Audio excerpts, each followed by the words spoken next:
Italy's national birth rate has fallen to its lowest level on record. Italy's future is threatened by its diminishing birth rate, President Sergio Mattarella. Dire straits for Italy, a plummeting birth rate, a staggering 330% debt-to-GDP ratio, and a youth exodus in search of better opportunities. Is Italy on the brink of becoming a historical footnote? Join us as we unravel the critical challenges and explore if there's a way for Italy to avoid oblivion. Italy stands at a pivotal juncture in the complex landscape of global demographics, confronting a profound crisis born of prolonged economic stagnation and an unwavering adherence to traditional societal norms. Despite Italians' theoretical embrace of familial ideals and the desire for multiple children, the harsh reality unveils a stark contrast. With a meager fertility rate of 1.4 births per woman, Italy ranks among Europe's lowest. The year 2022 witnessed a mere 393,000 births, marking a 27% decline over 2 decades and the lowest since the nation's unification in 1861. This demographic quandary, set against Italy's historical familial fabric, heralds a transformative future.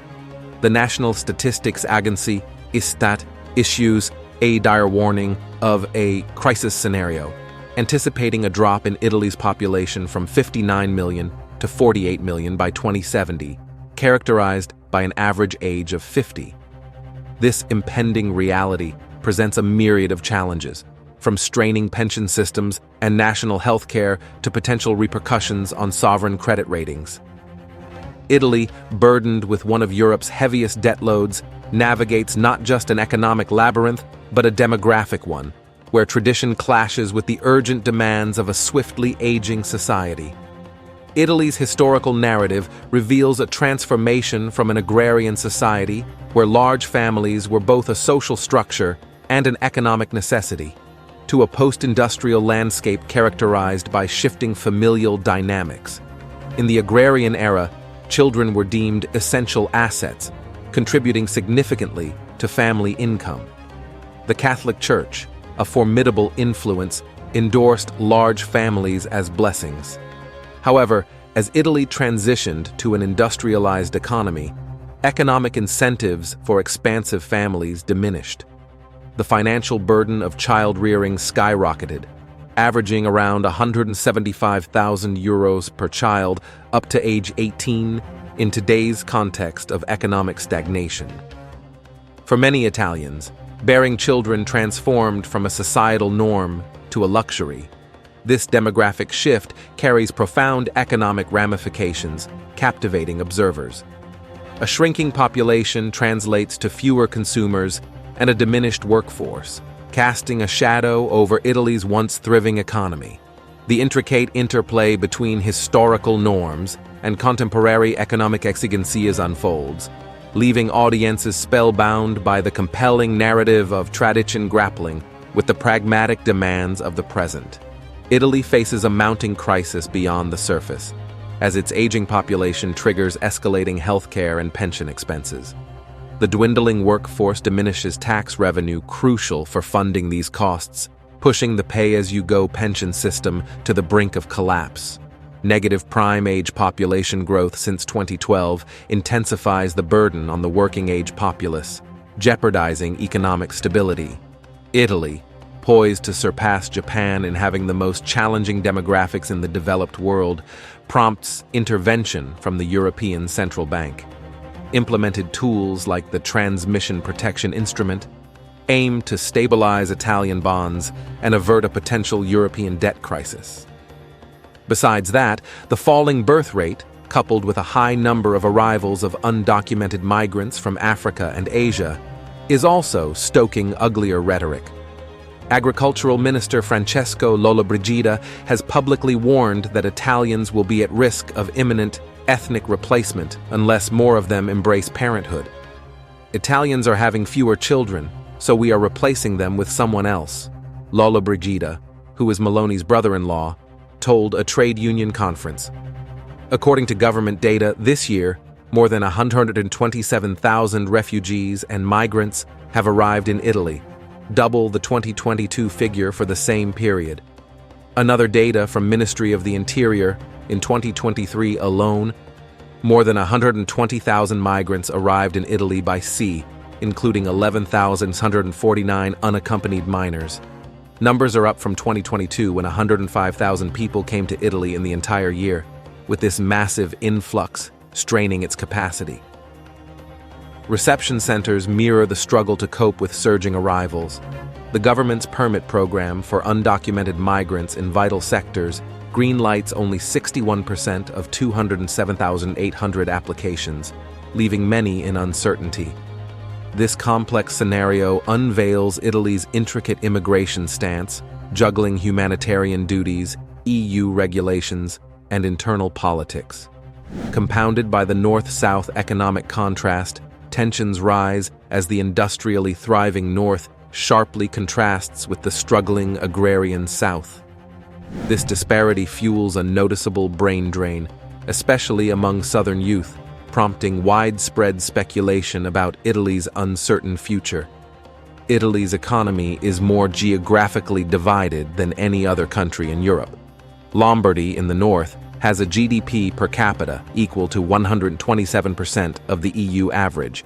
The GDP of Calabria in the south is only 56% of the EU average, Eurostat 2021. Though the ultimate causes are contested, economic historians agree that a key proximate cause of Italy's north-south divide is the uneven spread of industry, which is concentrated in the north. The nation anticipates an overall GDP growth, albeit a modest 0.7% in 2023 and a potentially brighter 1.2% in 2025. Yet, this growth paints a divergent picture across the country's vast canvas. The northern regions, adorned with savvy investments and gleaming infrastructure, boast relative prosperity. Meanwhile, the south, despite an infusion of over 230 million euros into social housing, grapples to catch up.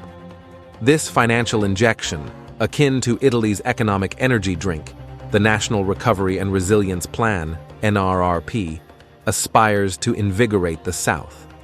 However, shadows linger over the efficacy of these endeavors.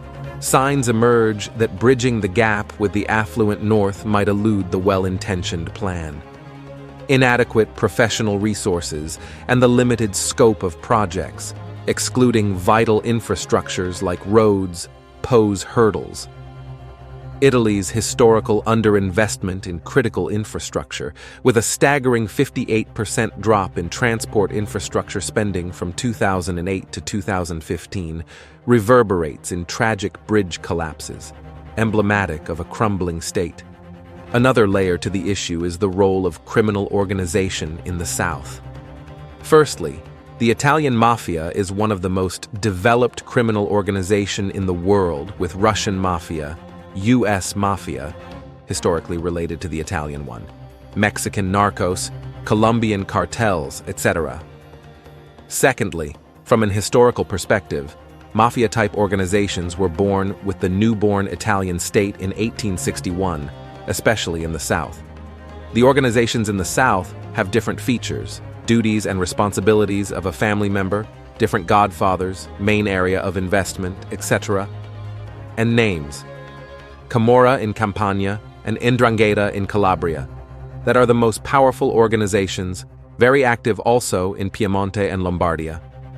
Also, we have Mafia, or Cosa Nostra, in Sicily and Sacra Corona Unita in Apulia and Basilicata. These criminal networks, entwined in various activities from siphoning government funds to engaging in illicit enterprises, exacerbate the region's challenges. Their recruitment of desperate youth amplifies the struggles, akin to a "Join the Dark Side" campaign, adding more trouble to Italy's already rocky economic outlook. Italy's economic resurgence post-pandemic saw a complete recovery, yet the pace of growth slowed after a robust rebound. With a GDP growth of 3.7% in 2022, down from the impressive 7.0% in 2021, the deceleration was attributed to the repercussions of Russia's aggression against Ukraine. This geopolitical turmoil led to disruptions in key commodity supplies, causing sharp price hikes. Despite a slight contraction in the final quarter of 2022, swift recovery in the first quarter of 2023 is projected. The subsequent months anticipate a more gradual growth trajectory, buoyed by sustained public spending and robust investments in infrastructure and equipment. While escalating funding costs cast shadows on investment prospects, a silver lining emerges as falling inflation is poised to alleviate pressure on household consumption. Within this intricate tapestry, Italy wrestles not solely with economic challenges, but also a demographic whirlpool. A diminishing birth rate triggers a contraction in the workforce, propelling the youth toward more promising horizons. This cyclical migration intensifies the nation's demographic downturn, posing a formidable challenge for a government in search of a unified vision. Italy's fabric slowly unfurls, exposing not just economic obstacles, but a nuanced dance of historical neglect, criminal shadows, and a spirited younger generation seeking optimism beyond borders. As Italy navigates this labyrinth of complexities, the question echoes: can the nation stitch together a vibrant future from the threads of its past? Thank you for watching our video, and do not forget to like, share, and subscribe.